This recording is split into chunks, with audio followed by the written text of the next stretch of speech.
കുമ്മണ്ണൂർ നടക്കാങ്കുന്ന ശ്രീ ഭഗവതി ക്ഷേത്രത്തിലെ മീനഭരണി മഹോത്സവത്തിന് തുടക്കമായി. രാവിലെ 8:30 ശ്രീബലി എഴുന്നള്ളിത്, 9:30 പഞ്ചവാദ്യം, 11:30 ആനന്ദ നടനം എന്നിവ നടന്നു.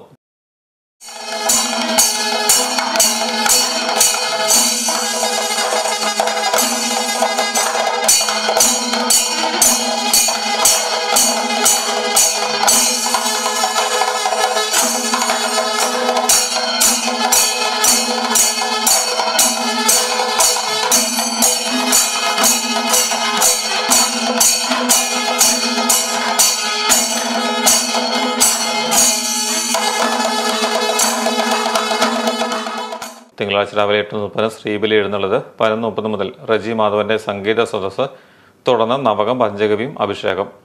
12:30 ഉച്ചപൂജ, പ്രസാദമുട്ട്. വൈകിട്ട് 5:30 കാഴ്ച ശ്രീബലി, വേല സേവ. രാത്രി 10 വീരനാട്യം. രേവതി അശ്വതി ദിവസങ്ങളിൽ ഗുരുവായൂർ ദേവദാസ് ഭഗവതിയുടെ തിടമ്പേറ്റും. ഏപ്രിൽ 1 രാവിലെ 8 മണിക്ക് തിരുവാതിരക്കളി, 9:30 കുംഭകൂട അമ്മൻകുട ഘോഷയാത്രയും അഭിഷേകവും നടക്കും. വൈകിട്ട് 6:45 തിരുവാതിരക്കളി, 7 ഭരതനാട്യം, രംഗപ്രവേശം, 8:30 നൃത്തം, 11 മുതൽ ഗരുഡൻ തൂക്കം എന്നിവയും നടക്കും.